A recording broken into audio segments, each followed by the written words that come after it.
जय हिंद दोस्तों। Welcome to AP academy. आज हम लोग स्टार्ट करने जा रहे हैं तुगलक डायनेस्टी। लास्ट क्लास में हम लोगों ने खिलजी डायनेस्टी खत्म करी थी। लास्ट क्लास में हम लोगों ने देखा था अलाउद्दीन खिलजी की मार्केट कंट्रोल पॉलिसी। इसके अलावा हमने ये देखा था कि उनके समय में जो मंगोलों के आक्रमण हुए थे, ठीक, वो किस किस तरीके से हुए थे और अलाउद्दीन खिलजी ने किस किस तरीके से उसको डिफेंड किया था। इसके अलावा हमने अलाउद्दीन खिलजी के बाद खिलजी वंश के कौन कौन रूलर हुए उनके बारे में पढ़ा। और आज हम शुरू करने जा रहे हैं तुगलक डायनेस्टी। देखिए, तुगलक डायनेस्टी के बारे में आपको एक और इंपॉर्टेंट पॉइंट याद रखने की जरूरत है। दिल्ली सल्तनत में जितनी भी डायनेस्टीज हुई हैं, उनमें सबसे लंबे समय तक राज करने वाली जो डायनेस्टी रही है वो तुगलक डायनेस्टी रही है। मतलब इनका सबसे लॉन्गेस्ट रेन रहा है। दिल्ली की कुर्सी पर, दिल्ली के उस पर बैठने वाली तुगलक डायनेस्टी जो रही है, वो सबसे लंबे समय तक तुगलक डायनेस्टी ने राज किया। इनका जो अप्रोक्सीमेटली रेंज था वो था 1320 एडी से लेकर के और 1414 एडी तक। ये इनका टेन्योर पीरियड था। Around 94 years, close to 94 years इन्होंने क्या किया, दिल्ली सल्तनत पर राज किया। ठीक, और ये सबसे लॉन्गेस्ट टेन्योर था among all the dynasties which are ruled on Delhi सल्तनत। दिल्ली सल्तनत पे हमने जो लास्ट में जो डायनेस्टी पढ़ी थी, खिलजी डायनेस्टी, उसका टेन्योर सारी डायनेस्टीज में सबसे छोटा था। ठीक, और तुगलक वंश का जो डायनेस्टी था उसका टेन्योर जो था वो सबसे बड़ा। ठीक, अब इस डायनेस्टी के जो फाउंडर थे, ठीक, वो हैं गाजी मलिक,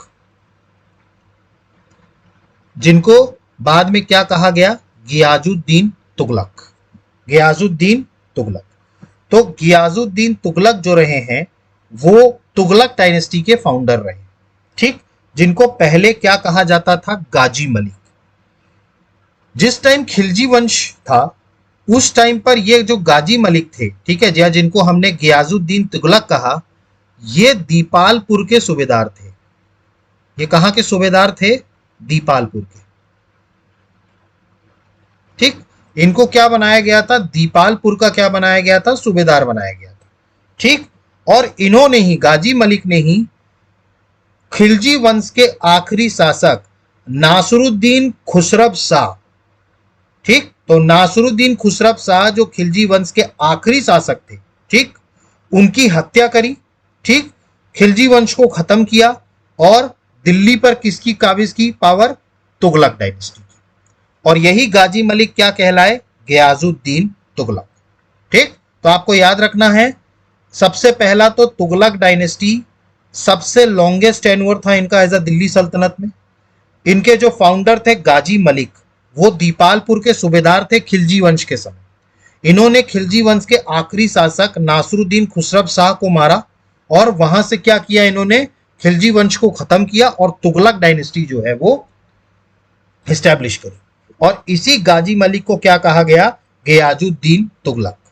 ठीक, अब देखिए तुगलकों की अगर हम बात करें, ठीक, तो तुगलक डायनेस्टी अपने आप में एक बड़ी विचित्र डायनेस्टी रही है। अब देखिए इसकी विचित्रता का कारण यह है कि तुगलक ही डायनेस्टी एक ऐसी डायनेस्टी रही है जिनके रीजन में या जिनके शासन काल में दिल्ली सल्तनत का सबसे ज्यादा विस्तार हुआ। मतलब देश में दिल्ली सल्तनत का सबसे ज्यादा विस्तार, या कहें हम पीक पॉइंट, या मैक्सिमम अगर हम कहें तो मैक्सिमम, जो एक तरीके से कहा जाए तो आपको ये डायग्राम में भी दिख रहा होगा कि इंडिया के मैक्सिमम एरिया में कवर अप किया था दिल्ली सल्तनत ने, किसके टाइम पर, तुगलकों के टाइम पर।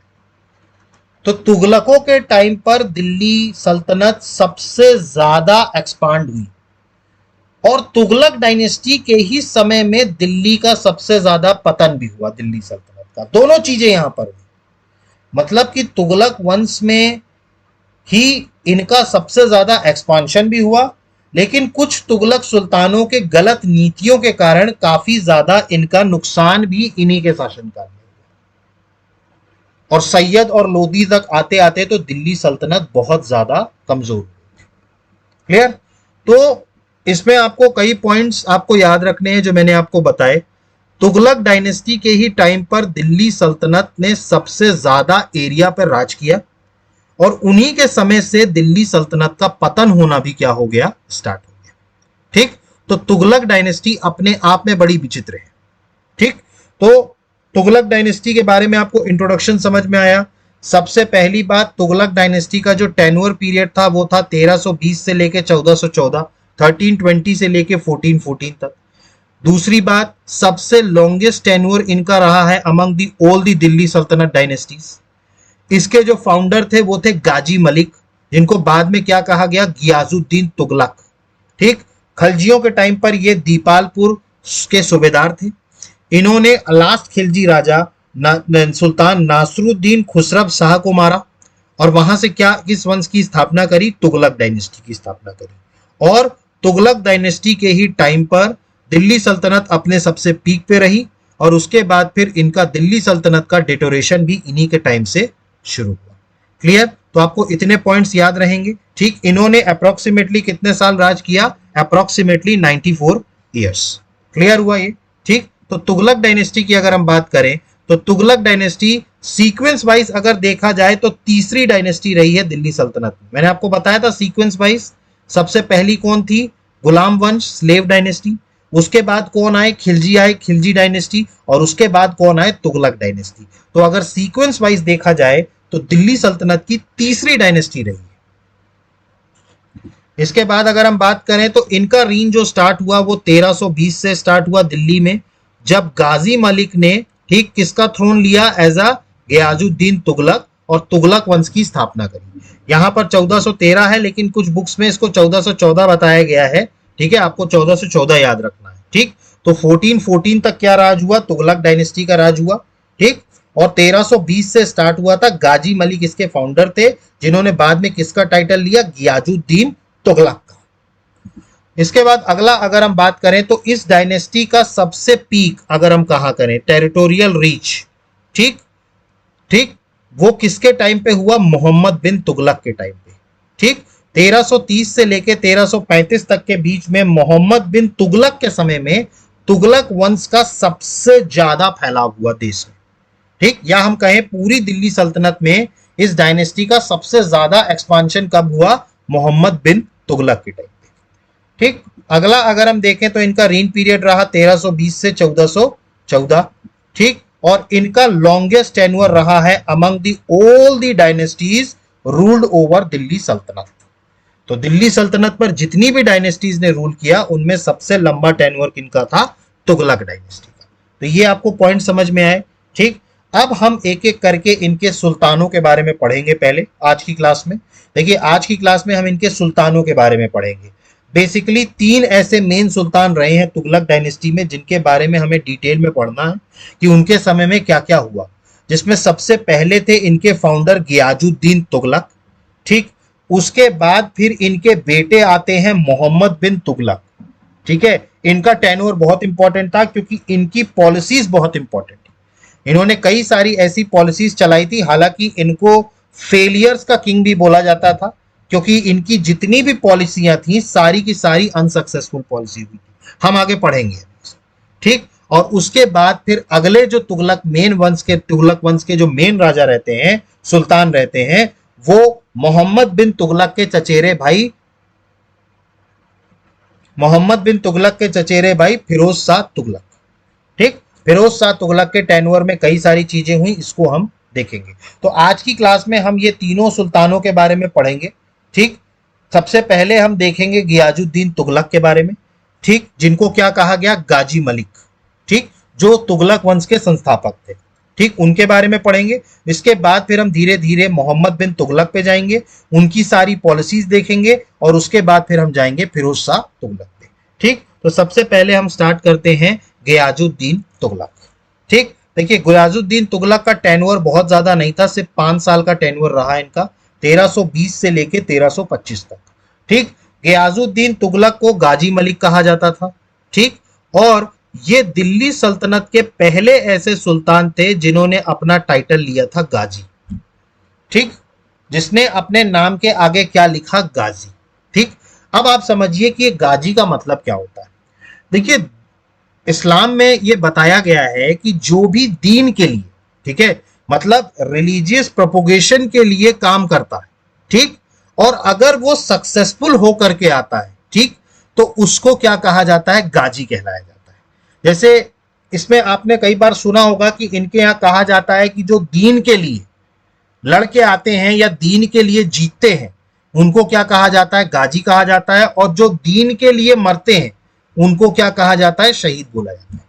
ठीक, तो गाजी मतलब जो धर्म के, इनके इस्लाम धर्म के दीन पे चल के और विजय प्राप्त करे, ठीक है, दीन की राह में या दीन के कार्यों में लग के विजय प्राप्त करे, उसी को क्या कहा गया है, गाजी कहा गया है।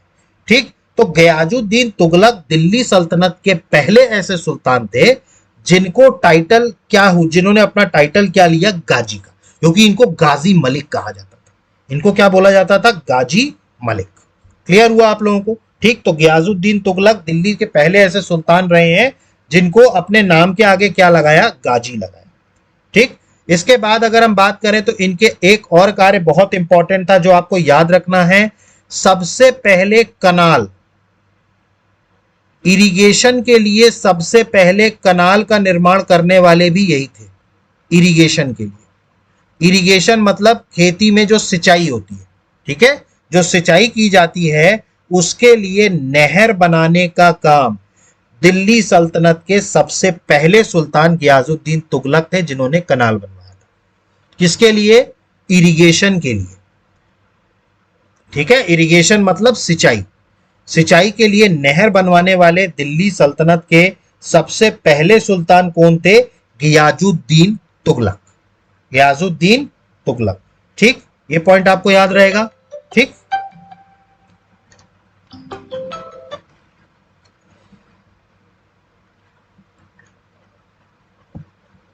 उसके बाद अगर हम देखें तो इन्होंने एक शहर भी बसाया था।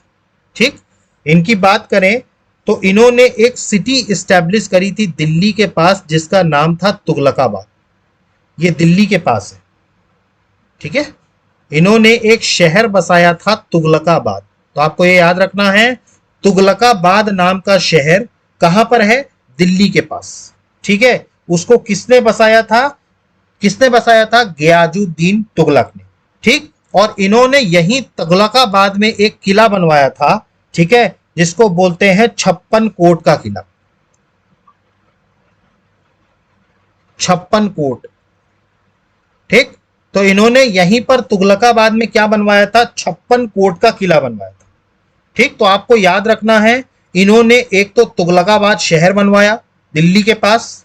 ठीक, इसके अलावा इन्होंने इसी शहर में एक किला बनवाया जिसको बोला गया 56 कोट का किला। ठीक, 56 कोट का किला। ठीक, इसके अलावा अगर हम बात करें तो गयाजुद्दीन तुगलक ने एक पॉलिसी चलाई, ठीक है, जिसको बर्नी ने, ठीक है, बर्नी ने बोला रस्मे मियान। ये एक पॉलिसी जो है ये गयाजुद्दीन तुगलक ने चलाई थी। क्या है, रस्मे मियान। ठीक, इसमें ये जो पॉलिसी फॉलो करता था, ये गयाजुद्दीन तुगलक देखिए बीच का व्यक्ति था, मतलब बैलेंस व्यक्ति था। मतलब ना तो इसकी पॉलिसी बहुत ज्यादा हार्श रहती थी, ठीक, मतलब एक बात अगर हम कहें तो ना तो इनकी पॉलिसी बहुत ज्यादा हार्श रहती थी, जैसा हमने अलाउद्दीन खिलजी के केस में देखा था कि भैया 50 ग्राम का भी हेर फेर हो गया तो 50 ग्राम मांस निकाल लेता था। ठीक, तो इतनी ज्यादा हार्श पॉलिसी भी नहीं थी, और अब अगर हम कहें तो बहुत ज्यादा लिबरल भी नहीं थी, ये बीच के थे। ठीक, मतलब ना बहुत ज्यादा हार्श और ना बहुत ज्यादा लिबरल। गयाजुद्दीन तुगलक ने बीच की पॉलिसी अपनाई और इसी को बर्नी ने क्या नाम दिया, रस्मे मियान। ठीक, तो गयाजुद्दीन तुगलक की जो पॉलिसी थी ना तो वो बहुत ज्यादा हार्श थी, ठीक, और ना तो वो बहुत ज्यादा लिबरल थी। ठीक, उन्होंने बीच का रास्ता अपनाया। ठीक, और इस पॉलिसी को क्या नाम दिया गया, रस्मे मियान।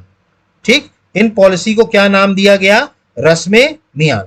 ठीक, क्लियर हुआ आप लोगों को? ठीक, तो रस्मे मियान क्या था, इनकी पॉलिसी थी जिसको बर्नी ने बोला ना तो इनकी पॉलिसी बहुत ज्यादा हार्श हुआ करती थी और ना ही बहुत ज्यादा लिबरल हुआ करती थी, बीच की पॉलिसी हुआ करती थी। ठीक, अब इनके समय में दिल्ली में एक सूफी संत थे जिनका नाम था निजामुद्दीन औलिया। ये नाम आपने सुना होगा निजामुद्दीन औलिया का। देखिए ये निजामुद्दीन औलिया वही हैं जिनके नाम पर निजामुद्दीन स्टेशन है, हजरत निजामुद्दीन। दिल्ली में आप जाएंगे, हजरत निजामुद्दीन जो स्टेशन है वो किसके नाम पर बना है? सूफी संत थे निजामुद्दीन औलिया। ठीक। गियाजुद्दीन तुगलक का निजामुद्दीन औलिया के साथ कुछ विवाद हो गया था। ठीक। मतलब कि ये उस टाइम पर देखिए गियाजुद्दीन तुगलक एक समय बंगाल के अभियान पे गए थे। ठीक। तो पीछे से दिल्ली में इनके पुत्र थे मोहम्मद बिन तुगलक। ठीक। तो निजामुद्दीन औलिया के बारे में बताया जाता है कि इन्होंने उनके पुत्र को भड़काने की कोशिश की कि आपको राजा होना चाहिए। ठीक। मतलब मोहम्मद बिन तुगलक को यह बात निजामुद्दीन औलिया ने कही कि आपको राजा होना चाहिए। ठीक। सुल्तान होना चाहिए। अब यह बात जब गियाजुद्दीन तुगलक को पता चली, ठीक, तो गियाजुद्दीन तुगलक बहुत नाराज हुआ कि हमारे एब्सेंस में रह करके आप हमारे लड़के को हमारे खिलाफ भड़का रहे हो। ठीक। तो उन्होंने गियाजुद्दीन तुगलक ने निजामुद्दीन औलिया को ये अल्टीमेटम दिया कि मैं दिल्ली पहुंचूं उसके पहले दिल्ली से तुम चले जाओ। मतलब ये अल्टीमेटम किसने दिया? गियाजुद्दीन तुगलक ने। ठीक। तो निजामुद्दीन औलिया को ये अल्टीमेटम दिया चूंकि उनको ये पता चल गया कि ये हमारे लड़के को क्या कर रहा है? भड़का रहा है। ठीक। ये हमारे लड़के को क्या कर रहे हैं? भड़का रहे हैं। तो निजामुद्दीन औलिया को ये कहा, गियाजुद्दीन तुगलक ने मैसेज भिजवाया कि हमारे दिल्ली पहुंचने से पहले निजामुद्दीन औलिया आप वहां से चले जाइएगा। तो इस एवज में निजामुद्दीन औलिया ने एक बहुत जवाब दिया गियाजुद्दीन तुगलक को। इन्होंने जवाब दिया, हनूज दिल्ली दूरस्त। इन्होंने एक जवाब दिया, हनूज दिल्ली दूरस्त। इसमें यह कहा गया निजामुद्दीन औलिया की तरफ से कि सुल्तान अभी दिल्ली दूर है। आप समझिए इन्होंने क्या बोला निजामुद्दीन औलिया ने गियाजुद्दीन तुगलक को कि आप बंगाल में हैं, अभी दिल्ली दूर है। हनूज दिल्ली दूरस्त मतलब अभी दिल्ली क्या है? दूर है। ठीक। कई बार आपने ये मुहावरा भी सुना होगा, दिल्ली दूर है। ठीक। अभी दिल्ली दूर है, वो इन्हीं का था, निजामुद्दीन औलिया का, कि अभी दिल्ली दूर है।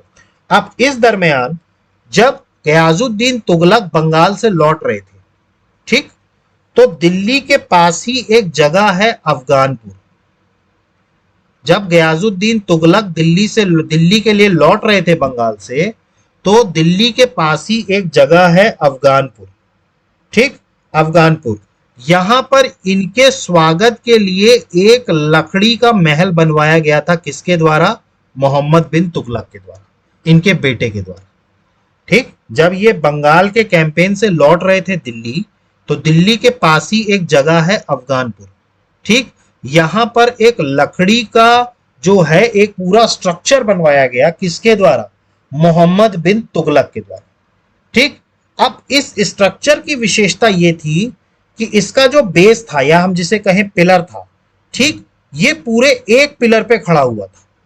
मतलब पूरा महल जो था वो एक पिलर पे क्या हुआ था? खड़ा हुआ था। अगर वो पिलर टूटता तो पूरा का पूरा महल जो है वो धंस जाता। ठीक। ये बड़ी विचित्र डिजाइन बनाई गई थी, जो लकड़ी का जो महल बनवाया गया था।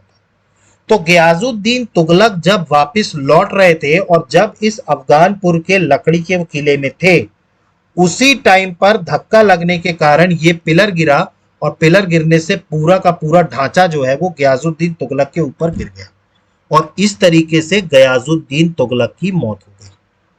तो गियाजुद्दीन तुगलक की मौत कब हुई? 1325 में। कब? किस कारण से? ये जो लकड़ी का पूरा स्ट्रक्चर बनवाया गया था, किसके द्वारा? मोहम्मद बिन तुगलक के द्वारा। ठीक। तो वो पूरा वुडन स्ट्रक्चर उनके ऊपर गिरा और सुल्तान जो हो गए वहीं पर खत्म हो गए अफगानपुर में। क्लियर? तो अफगानपुर में ही उनकी क्या हो गई? मृत्यु हो गई। तो कुछ इतिहासकार इस थ्योरी को भी मानते हैं कि मोहम्मद बिन तुगलक ने ही ये लकड़ी का जो घर है ये बनवाया था अपने पिता सुल्तान को मारने के लिए। उनका षड्यंत्र था, ये कई इतिहासकार मानते हैं। मतलब कि मोहम्मद बिन तुगलक ने ही अपने पिता को क्या कर दिया, मरवा दिया सत्ता के लिए। और उस टाइम पर निजामुद्दीन औलिया की भी ये बात सामने आती है, हनूज दिल्ली दूरस्त, अभी दिल्ली दूर है। तो कुछ लोग इस बात को भी मानते हैं कि शायद निजामुद्दीन औलिया के ही उस पर मोहम्मद बिन तुगलक ने यह षड्यंत्र रचा और गियाजुद्दीन तुगलक की मौत हो गई। ठीक, तो ये था गियाजुद्दीन तुगलक के बारे में। ठीक, तो हमने आपको बताया सबसे पहले दिल्ली सुल्तान जिन्हें गाजी की उपाधि ली। ठीक, सबसे पहले ऐसे सुल्तान जिन्होंने किसकी उपाधि ली, गाजी की उपाधि ली।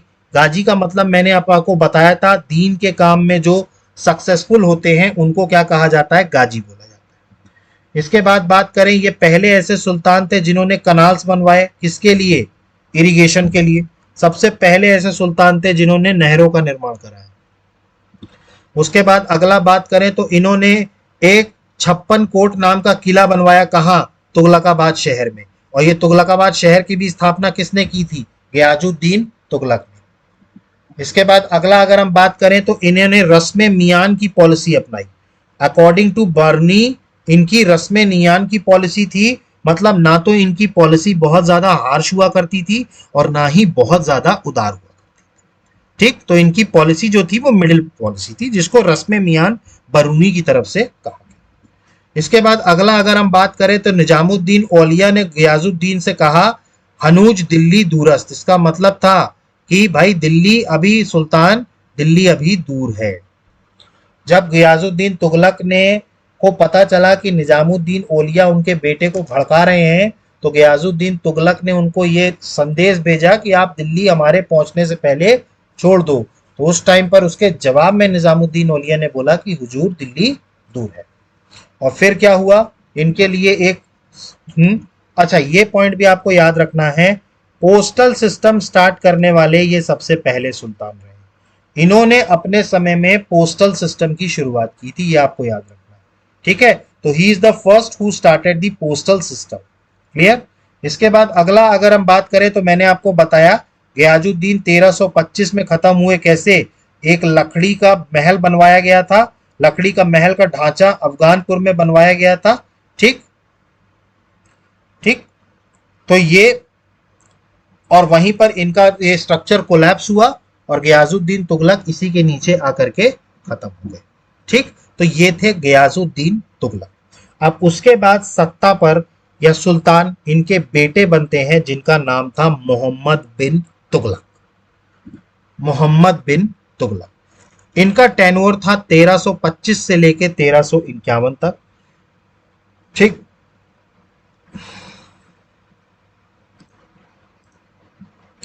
तो इनका जो टेन्योर था वो था 1325 से 1351। मोहम्मद बिन तुगलक का बचपन का नाम था जौना खान, ये आपको याद रखना है। इनका बचपन का नाम क्या था, जौना खान। इनको जौना खान के नाम से जाना जाता था, मोहम्मद बिन तुगलक को। ठीक, मोहम्मद बिन तुगलक के बारे में आपको एक पॉइंट और याद रखना है, जितने भी दिल्ली सुल्तान अभी तक हुए या पूरी दिल्ली सल्तनत में जितने भी सुल्तान थे, उन सभी सुल्तानों में सबसे ज्यादा एजुकेटेड व्यक्ति यही था। मतलब कि सबसे ज्यादा एजुकेटेड, ठीक है, सुल्तान कौन था पूरे दिल्ली सल्तनत में, जितने भी सुल्तान थे उनमें कौन था, मोहम्मद बिन तुगलक। ये आपको याद रखना है। ये सबसे ज्यादा पढ़ा लिखा सुल्तान था पूरे दिल्ली सल्तनत में, और यही ऐसा सुल्तान था जिन्होंने अपने कार्यकाल में सबसे ज्यादा गलतियां की। देखिए दोनों चीजें थी इनके साथ, ये सबसे ज्यादा पढ़ा लिखा सुल्तान तो था, लेकिन इसी ने अपने शासन काल में सबसे ज्यादा गलतियां करी।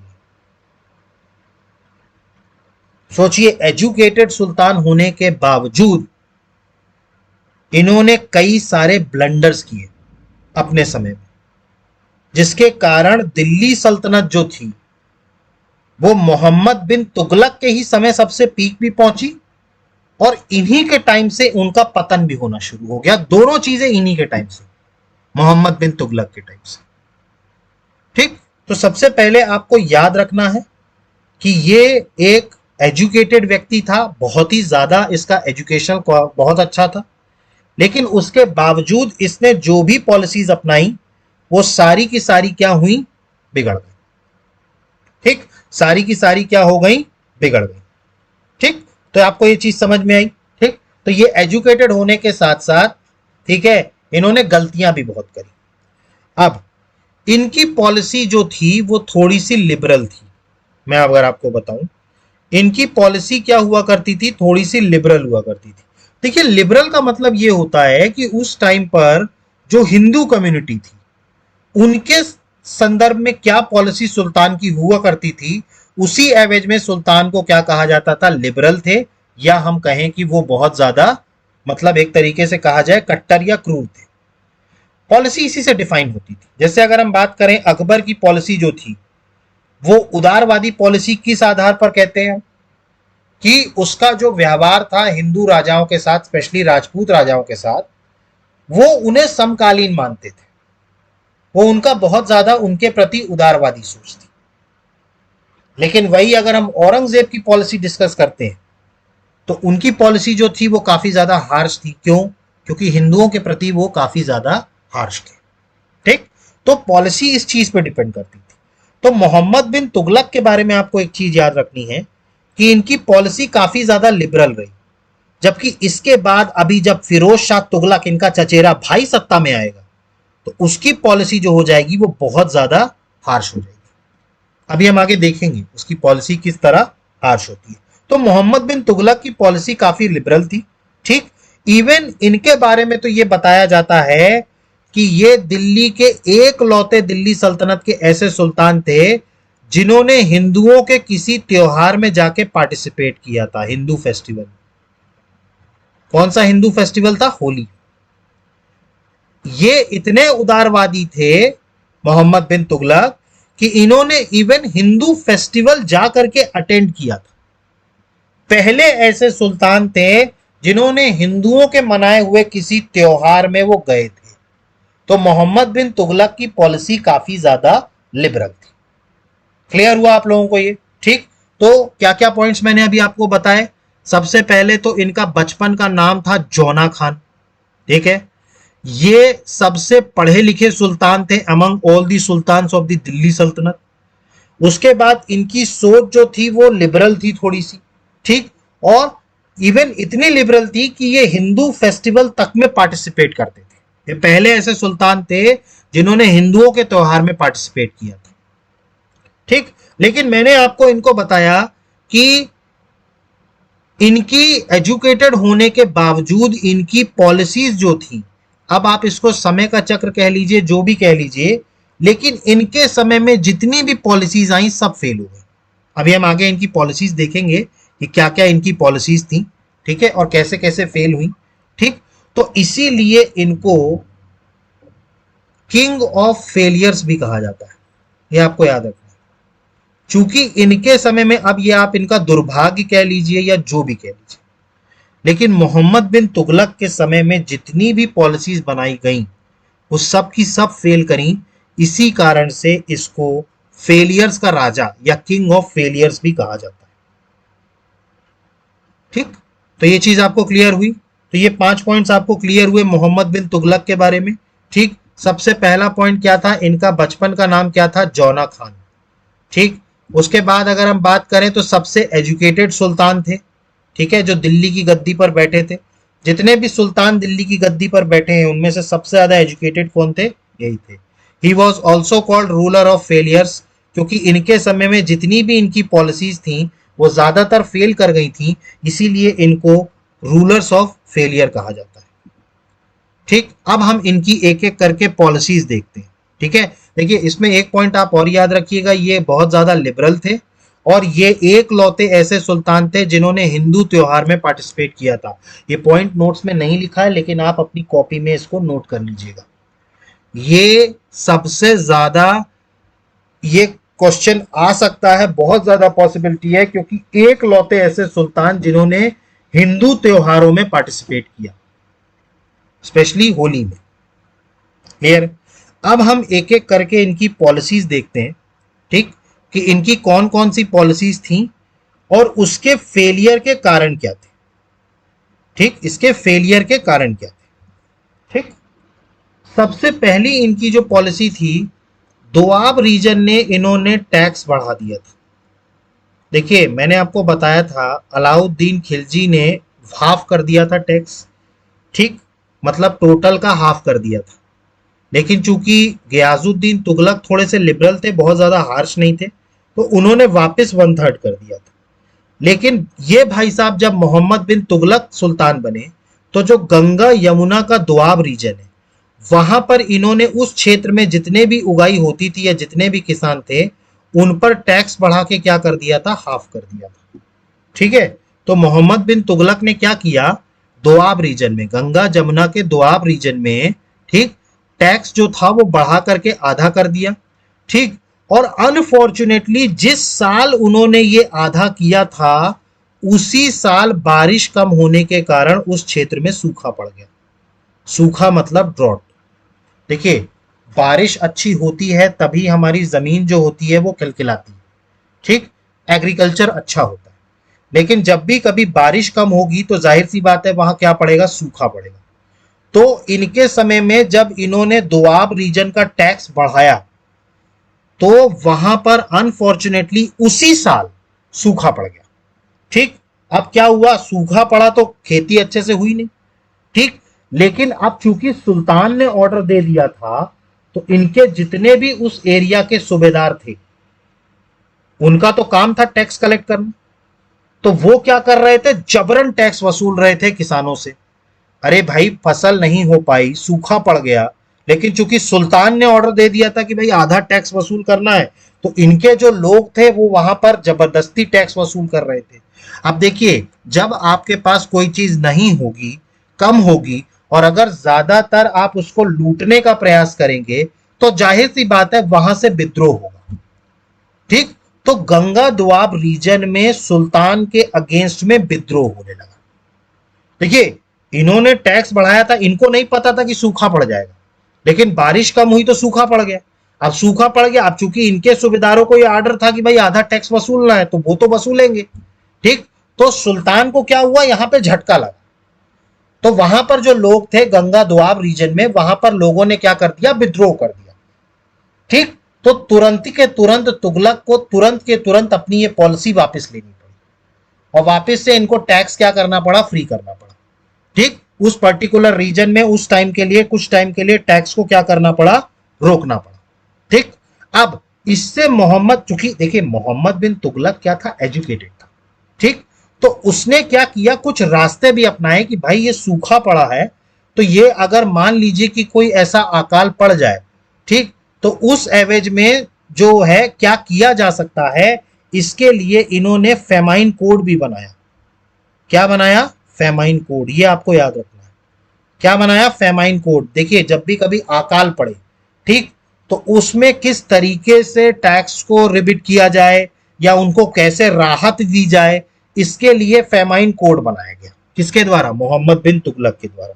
ठीक, इसने एक एग्रीकल्चर डिपार्टमेंट भी बनाया था, दीवान ए कोही। ये आपको याद रखना है, दीवाने कोही। ये किसने बनवाया, मोहम्मद बिन तुगलक ने। दीवाने कोही एक एग्रीकल्चर डिपार्टमेंट, ये क्या था, कृषि विभाग था। ठीक, एग्रीकल्चर डिपार्टमेंट। ये डिपार्टमेंट का काम ये था कि भाई जो किसान के पास पैसे नहीं है, ठीक है, उनको सरकार की तरफ से पैसा दिया जाएगा। ठीक, मतलब उनको किसानी करने के लिए पैसा या लोन के रूप में दिया जाएगा।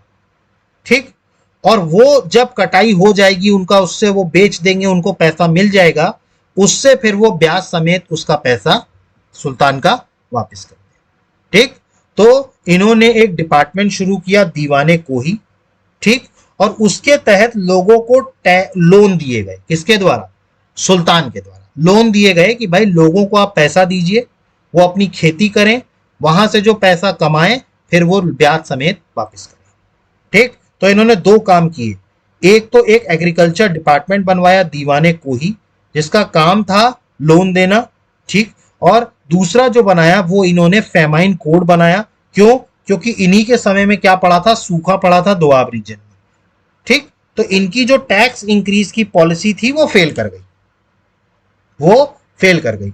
अब इसमें एक तरीके से इस बात को भी माना जा सकता है कि साहब अब बारिश नहीं हुई तो उसमें सुल्तान क्या करे भाई। वो तो ये सोच करके कहे थे कि भाई फरी फर्टाइल लैंड है, अच्छा यहां से खेती होती है, तो यहां से टैक्स बढ़ा के हम रेवेन्यू जनरेट करें।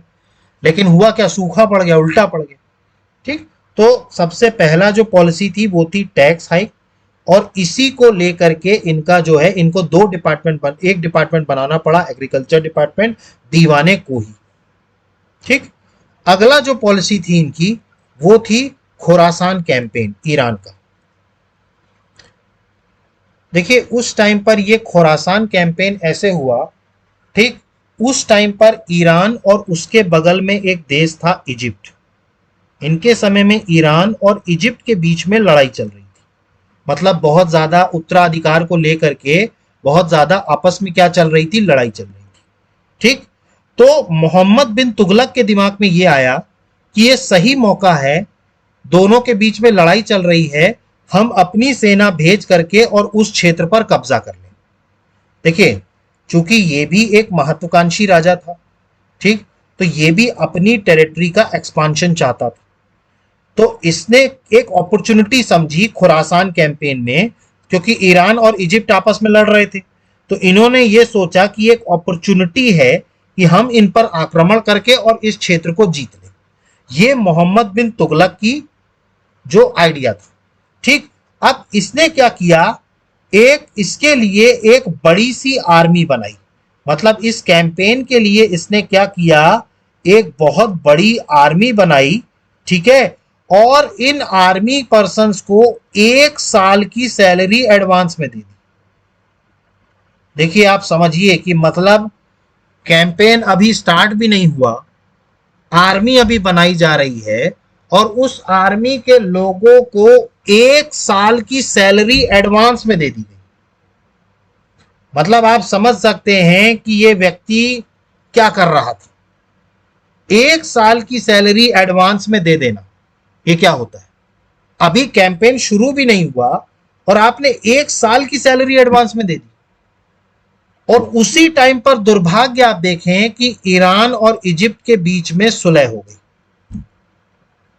और दोनों के बीच में करार हो गया, और यह तय हुआ कि साहब हम दोनों के ऊपर जो भी आक्रमण करेगा, हम दोनों मिलके उसके ऊपर आक्रमण करेंगे। मतलब आप समझिए, तुगलक साहब ने एक तो बहुत बड़ी आर्मी खड़ी कर दी, ऊपर से उनको 1 लाख का वेतन भी दे दिया, और कैंपेन भी नहीं कर पाए क्योंकि ईरान और इजिप्ट जो पहले दुश्मन थे अब दोस्त हो गए। तो हुआ क्या, ये भी पॉलिसी फेल कर गई। भाई 1 साल की सैलरी आप दे दिए, अब आप सेना से जरा सैलरी वसूल करवा के दिखवा लो, नहीं करवा पाओगे आप, क्योंकि आप किससे से पैसा वसूलोगे वापस, आपने तो 1 साल का पैसा दे दिया। समझे आप बात को। जो ये दुर्भाग्य हुआ कि ईरान और इजिप्ट जो पहले लड़ रहे थे, इन्होंने सोचा एक अपॉर्चुनिटी है, और साहब वो उल्टा पड़ गया, वो दोस्त हो गए। तो इनको जो आर्मी को जो पैसा दिया था वो भी डूब गया, आर्मी को 1 साल का जो पैसा दे दिया था वो भी डूब गया। तो ये इनका दूसरा कैंपेन था जो इनकी पॉलिसी फेल करी।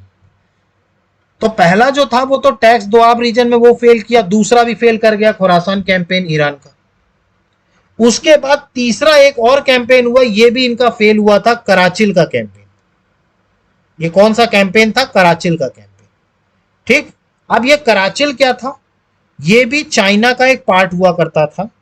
ठीक, इन्होंने इसको भी कब्जा करने की सोची, मतलब पर्टिकुलरली कराचिल एक जगह है, उसको भी कब्जा करने की सोची और अपनी पूरी सेना भेजी। ठीक, अब इनके जो जनरल थे, मतलब आर्मी के इनके जो जनरल थे, वो यहां देखिए क्या होता है कि आर्मी के जनरल का ये काम होता है कि वो हर सिचुएशन को देखे कि भाई हमारी सेना वहां जा रही है, वहां की क्लाइमेटिक कंडीशन कैसी है, ये भी हमें सोचना होगा, कहीं हमारी सेना किसी क्लाइमेटिक कंडीशन में ना फंस जाए। यही इनके साथ हुआ। इनके जनरल ने मिस इंटरप्रिटेट कर लिया और मौसम को वहां के वो समझ नहीं पाया, और इनकी सेना जब आगे बढ़ रही थी अब चूंकि जो चाइना वाला पार्ट है, ठीक है, ये कहां पर है, सेंट्रल एशिया वाले पार्ट में, ठीक, तो यहां पे क्या हुआ, यहां पर चक्रवात तूफान में इनकी सेना फंस गई। बहुत बड़ा चक्रवात तूफान आया और उसमें इनकी सेना फंस गई। और यहां तक बताया जाता है इतिहासकारों के द्वारा कि इतनी बड़ी सेना वहां पर गई थी लड़ने के लिए और लौट के सिर्फ 3 सेना आई। मतलब मोहम्मद बिन तुगलक के पास वापस लौट के सिर्फ 3 सैनिक आए और बाद में मोहम्मद बिन तुगलक ने इन 3 सैनिकों को भी मरवा दिया। मतलब इतना बड़ी आर्मी की क्षति हुई एक क्षेत्र को जीतने के चक्कर में। चक्रवात, वहां तूफान आया, ये उस कंडीशन से गए थे, ये उस कंडीशन में सरवाइव नहीं कर पाए और सरवाइव नहीं कर पाए तो क्या हो गया, ये धीरे धीरे इनकी पूरी सेना जो हो गई वो खत्म हो गई। पूरी सेना क्या हुई, खत्म हो गई। सिर्फ 3 लोग लौटे थे, बाद में सुल्तान ने उन 3 लोगों को भी मार दिया था। तो एक क्षेत्र को कब्जा करने के चक्कर में पूरी की पूरी आर्मी खत्म हो गई, पूरी की पूरी एक बहुत बड़ी टुकड़ी खत्म। पैसा भी बर्बाद हुआ, सैनिक भी मरे, ये पॉलिसी भी क्या कर गई, फेल कर गई। तो खुरासान कैंपेन भी फेल हुआ, वहां तो आर्मी को एडवांस में सैलरी दे दी, युद्ध हुआ ही नहीं। कराचिल कैंपेन में जरूरत से ज्यादा युद्ध कर लिया, मौसम के क्लाइमेट को समझ नहीं पाए, चक्रवात तूफान में फंस गई सेना, सेना खत्म हो गई। तो ये सारी चीजें थी जो इसके फेलियर का कारण बनी। ठीक। चौथा जो इनकी पॉलिसी थी, जो आज की डेट में एक बहुत ही सक्सेसफुल पॉलिसी है। देखिए, मोहम्मद बिन तुगलक ने कुछ काम ऐसे किए थे जो उस टाइम के लिए ठीक नहीं थे, लेकिन फ्यूचर में अगर देखा जाए तो ये काम का बहुत एडवांटेज मिला जो हम आज भी फॉलो करते हैं। अगर हम बात करें तो हम आज भी इस चीज को फॉलो करते हैं और वो है इंट्रोडक्शन ऑफ टोकन करेंसी। देखिए, आज भी टोकन करेंसी चलती है, आज भी हमारी टोकन करेंसी चलती है। आप समझिए, टोकन करेंसी उस टाइम पर इस व्यक्ति ने इंट्रोड्यूस करी थी। एजुकेटेड व्यक्ति था भाई, नो डाउट, ठीक है, पॉलिसीज किसी कारण से वो हो गई, कुछ उल्टा पड़ गया, ठीक है, लेकिन एजुकेटेड तो था, उसको चीजों का ज्ञान तो था। तो इसने क्या किया, टोकन करेंसी इंट्रोड्यूस करी। अब सबसे पहले आप ये समझिए कि ये टोकन करेंसी होती क्या। देखिए, टोकन करेंसी का मतलब ये होता है, जैसे आज हमारा एक 100 रुपए का नोट है, ठीक है, हमारा एक 100 रुपए का नोट है, उसकी वैल्यू कितनी है, 100 रुपए। अब अगर हम बात करें क्या उसकी लागत 100 रुपए है, उसको जो बनाया गया नोट को आरबीआई के द्वारा, तो क्या उसकी लागत में 100 रुपए लगे हैं एक नोट को बनाने में, नहीं, उसकी वैल्यू बहुत कम है बनाने में, जो उस नोट को बनाने में लगा, लेकिन उसकी जो वैल्यू है वो ज्यादा है। इसी को बोला जाता है टोकन करेंसी। मतलब कि एक ऐसी करेंसी जिसकी मूल वैल्यू ज्यादा हो, लेकिन उसकी बनाने की, उसको बनाने की कॉस्ट जो हो वो उसकी वैल्यू से कम। अब 100 का नोट आपने बनाया, ठीक है, अब 100 का नोट बनाने में 100 रुपए तो लगते नहीं होंगे एक नोट बनाने में, ऑब्वियस सी बात है कि उससे कम ही लगते होंगे, क्योंकि अगर उसके बराबर लग जाएंगे तो देश बर्बाद हो जाएगा पूरा। आप समझ रहे हैं बात को। तो 100 रुपए का एक नोट, 100 रुपए तो मैंने एक एग्जांपल दिया, ऐसे सभी नोटों के बारे में। तो हमारे यहां जो नोट बनाया जाता है उसको बनाने की जो कॉस्टिंग होती है, ठीक, वो उसकी वैल्यू से कम होती है। तो ऐसी करेंसी को बोला जाता है टोकन करेंसी। ठीक, ऐसी करेंसी को क्या बोला जाता है, टोकन करेंसी। ठीक। अब देखिए, इनके समय में, ठीक है, अगर हम मोहम्मद बिन तुगलक के बारे में बात करें, ठीक है, तो इनके समय में 2 तरीके के कॉइन चला करते थे। ठीक है, एक सिल्वर कॉइन हुआ करता था, चांदी का सिक्का, और दूसरा कॉपर कॉइन हुआ करता था। ठीक, दूसरा क्या हुआ करता था, कॉपर कॉइन हुआ करता था। ठीक, तो एक क्या हुआ करता था, चांदी का सिक्का हुआ करता था, ठीक, और एक क्या होती थी, कॉपर की होती थी।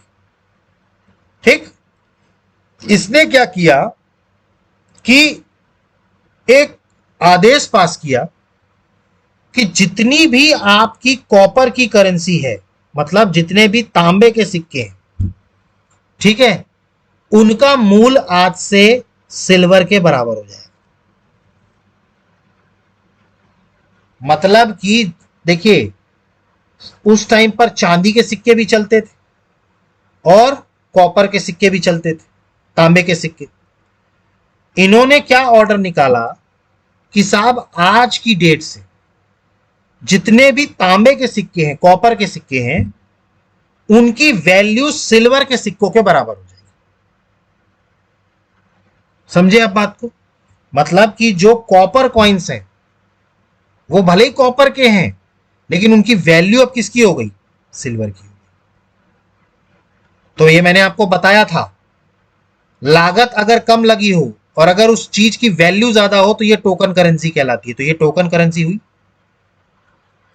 भाई कॉपर के कॉइन को क्या बता दिया आपसे, वो सिल्वर की मोल के बराबर। अब ये चीज फेल कैसे करी, ये चीज फेल कैसे हुई? आपने तो अनाउंस कर दिया, ठीक, लेकिन आपने कोई पहचान नहीं बताई कि कॉपर के कौन से सिक्के हैं जिनको सिल्वर माना गया। तो इसमें लोगों ने क्या किया, उनके यहां घरों में जो तांबे के बर्तन हुआ करते थे, मतलब कि जो तांबे के यूटेंसिल्स हुआ करते थे, ठीक है, उनको पिघला पिघला के सिक्के बना के रातों रात अमीर हो गए।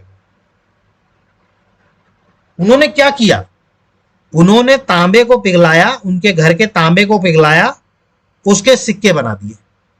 अब वो बने तो कॉपर के हैं, लेकिन चूंकि सुल्तान ने ये बता दिया कि भाई अब उसकी वैल्यू सिल्वर है, तो भाई वो रातों रात अरबपति हो गए ना, रातों रात उनकी वैल्यू बढ़ गई पैसों की। तो ऐसे ढेरों कॉपर के सिक्के जो हैं नकली, वो बाजार में आ गए। आप समझिए बात को। आज की डेट में आपने एक टर्म सुना होगा, काउंटरफीट करेंसी। काउंटरफीट करेंसी जो हमारा दुश्मन देश हमारे देश में लाने की कोशिश करता है, काउंटरफीट करेंसी, इसका मतलब होता है जाली नोट। जाली नोट को मार्केट में उतार के पूरी तरीके से, देखिए मैंने आपको बताया था कि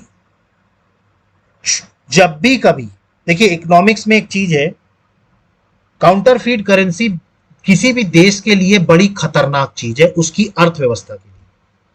कारण क्या है कि जाली नोट एक तो मार्केट में आ जाएंगे, और दूसरा आप जानते हैं कि अगर लोगों के हाथ में पैसा ज्यादा होगा तो क्या बढ़ेगा, इन्फ्लेशन, महंगाई बढ़ जाएगी। क्योंकि भाई हर आदमी के पास पैसा है, पैसा क्या करेगा, वो खर्च करेगा। आज अगर हर व्यक्ति के पास 1 करोड़ रुपए हो जाए तो आप कल्पना नहीं कर सकते कि महंगाई का लेवल क्या हो जाएगा, क्योंकि हर व्यक्ति के पास पैसा है। ठीक, तो काउंटरफीट करेंसी जो हमारा दुश्मन देश कोशिश करता है, वो इसीलिए करता है कि जाली नोट को फैला दिया जाए, जिससे कि देश में महंगाई बढ़ जाए, क्योंकि हर किसी के हाथ में पैसा आ जाएगा तो चीजों के दाम क्या हो जाएंगे, बढ़ जाएंगे। यही इनके साथ हुआ। तांबे के सिक्के एकदम से मार्केट में बहुत ज्यादा इंक्रीज हो गए। कारण क्या था कि लोगों ने जाली बना लिए, भाई घर के बर्तन पिघला के उन्होंने सिक्के बना लिए, और सारे सिक्कों का मूल्य किसके बराबर हो गया, सिल्वर के बराबर। तो आप कल्पना कर सकते हैं कि इन्फ्लेशन का क्या लेवल जाएगा।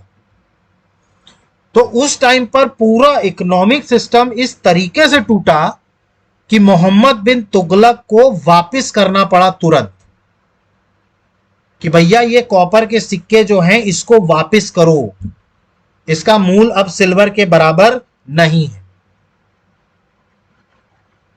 आप समझे बात को? तो इस तरीके से इनकी टोकन करेंसी की पॉलिसी की बंटाधार हुआ।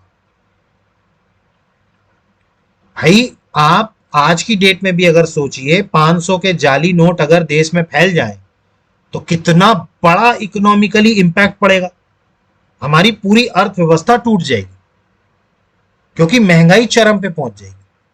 वही उस टाइम भी हुआ। टोकन करेंसी, तांबे तांबे को लोगों ने पिघला पिघला के तांबे के सिक्के बना लिए। अब तांबे के सिक्के बना लिए उस सिल्वर के बराबर। अब पता चला मार्केट में इतने तांबे के सिक्के हो गए कि महंगाई बढ़ गई। तो इसी कारण से सुल्तान को तुरंत ये डिसीजन क्या करना पड़ा, वापस लेना पड़ा। अब जो तांबे के सिक्के बन गए उसका क्या करें, जिनके पास ओरिजिनल तांबे के सिक्के थे उनका क्या करें। तो ऐसा बताया जाता है कि सुल्तान का जो महल था उसके महल की हाइट के बराबर पूरे कॉपर के सिक्कों का ढेर लग गया था। सब अपने सिक्के वापस कर रहे थे। भाई अब इन्होंने क्या कर दिया, एक उसको इनवैलिड कर दिया। तो भाई अब पैसा तो चाहिए ना, वापस तो करेंगे ना पैसा, नोट वापस करेंगे। डिमोनेटाइजेशन के टाइम पे आपका नोट वापस हुआ था 500 और 1000 का। तो ये चीजें हुई। तो अब इसके कारण भी हुआ क्या कि टोकन करेंसी जो है ये पॉलिसी इनकी क्या कर गई, फेल कर गई। क्लियर हुआ आप लोगों को ये? ठीक, तो टोकन करेंसी समझ में आई। टोकन करेंसी क्या होती है? ऐसी करेंसी जिसका लागत में पैसा कम लगाओ लेकिन उसकी वैल्यू ज्यादा हो। ठीक, अब इसके बाद आखिरी जो इन्होंने ब्लंडर किया वो किया ट्रांसफर ऑफ कैपिटल। ये इनका सबसे बड़ा ब्लंडर था। इस ब्लंडर के बाद से ही मोहम्मद बिन तुगलक के खिलाफ आम जनमानस में भी बहुत ज्यादा गुस्सा आ गया सुल्तान को लेकर। इतना ज्यादा गुस्सा लोगों के मन में भरा था कि सुल्तान ने यह सबसे बड़ा ब्लंडर किया था। देखिए, जिस टाइम पर तुगलक वंश था, आप सभी जानते हैं इनकी राजधानी क्या हुआ करती थी, दिल्ली। इनकी कैपिटल क्या हुआ करती थी, दिल्ली। अब मोहम्मद बिन तुगलक ने कैपिटल को ट्रांसफर करने का फैसला किया। मतलब इन्होंने राजधानी परिवर्तन करने का फैसला किया और ये अपनी राजधानी कहां ले गए, दौलताबाद। दौलताबाद कहां है, आज का महाराष्ट्र, आज के महाराष्ट्र वाले रीजन में आता है दौलताबाद। उस टाइम पर इसको देवगिरी भी कहा जाता था। क्या नाम दिया गया था, देवगिरी। ठीक ठीक, तो इस देवगिरी का ही नाम किसने रखा था, मोहम्मद बिन तुगलक ने, दौलताबाद, देवगिरी का। ठीक, ये देवगिरी वही है जिसको मोहम्मद बिन अलाउद्दीन खिलजी ने लूटा था। ठीक, तो देवगिरी के नाम को बदल के क्या किया गया, दौलताबाद, और अपनी राजधानी परिवर्तित की गई दिल्ली से दौलताबाद। ठीक, अब इसके पीछे इन्होंने जो कारण दिया था, ठीक, वो ये दिया था कि साहब दिल्ली पर सुरक्षित नहीं, क्योंकि आए दिन मंगोलों का इन्वेजन होता रहता है। इवन खिलजियों के टाइम तो दिल्ली तक भी पहुंच गए थे, कौन, मंगोल। ठीक, तो मंगोल आक्रमण का हवाला दे करके मोहम्मद बिन तुगलक ने राजधानी को दिल्ली से दौलताबाद शिफ्ट किया। अब ये अगर खुद जाता, अपने अधिकारियों को लेके जाता, अपना पूरा तंत्र लेके जाता तो समझ में आता। ये व्यक्ति सुल्तान इतना पागल था कि इसने पूरी जनता को यह ऑर्डर दे दिया कि आप हमारे साथ दिल्ली से दौलताबाद चलो। मतलब एक व्यक्ति दिल्ली में मुझे नहीं दिखना चाहिए, सब लोग कहां जाएंगे, दौलताबाद। और कोई व्यवस्था नहीं, मतलब लोगों को आप ले जा रहे हो तो चलो ठीक है, कम से कम व्यवस्था करो वहां पर चलने की। कोई व्यवस्था नहीं, ऐसे ही चलो बस दिल्ली से दौलताबाद। अब लोग बेचारे अपना साजो सामान उठा के पैदल दिल्ली से कहां जा रहे हैं, दौलताबाद। आप कल्पना कर सकते हैं कि दौलताबाद पहुंचते पहुंचते तक आधी से ज्यादा लोग रास्ते में ही मर गए थे। मतलब आप कल्पना करिए कि आपको कह दिया जाए कि साहब सामान खाली करो और शहर छोड़ के आप दूसरे शहर चलो। आप खुद कल्पना कर सकते हैं कि लोगों की क्या स्थिति रही होगी। ठीक, और वहां पहुंचने के बाद, दौलताबाद पहुंचने के बाद भी अगर इन्होंने अपनी राजधानी दौलताबाद रख ली होती तो भी एक तरीके से हजम हो जाता। लेकिन दौलताबाद पहुंचने के बाद सुल्तान ने फिर ऑर्डर दे दिया कि वापस दिल्ली चलो। अरे भैया, दिल्ली से दौलताबाद इतना घसीट के लेकर के आए तुम, आधे से ज्यादा लोग मर गए, अब कह रहे हो दौलताबाद से वापस दिल्ली चलो। मतलब आप कल्पना कर सकते हो कि कितना पागलपन किया इतने एजुकेटेड व्यक्ति ने, कि साहब पहले दिल्ली से दौलताबाद तक दौड़ाया, दौलताबाद तक पहुंचने के बाद फिर वापस लौटो। अरे भाई, दौलताबाद को अपनी राजधानी जब पहनने का तय कर लिया था तो दौलताबाद में ही रुकते, नहीं अब वापस चलो। ठीक।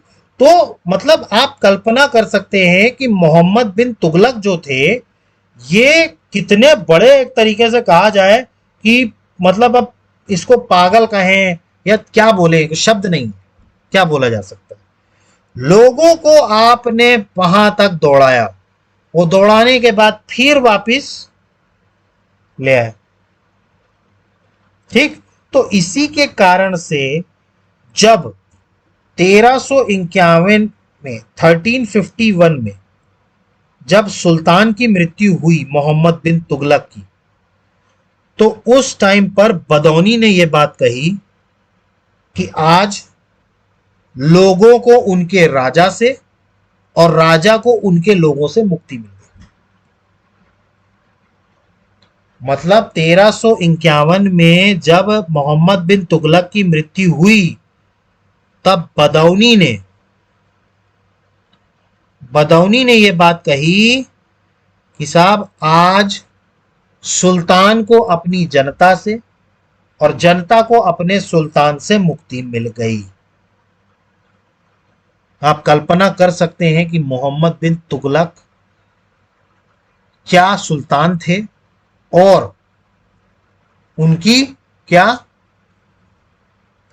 पॉलिसीज थी, और ये सब फेल कर गई उनकी पॉलिसी। दोआब रीजन में टैक्स बढ़ाया, वो फेल कर गए। खुरासान का कैंपेन किया, सेनाओं को 1 साल का वेतन पहले से दे दिया। उसके बाद बात करें, कराचिल कैंपेन किया, उसमें भी कुछ नहीं हासिल हुआ। टोकन करेंसी तो लुटिया डूब गई, और कैपिटल को ट्रांसफर करने के चक्कर में लोगों की भी ऐसी तैसी हो गई।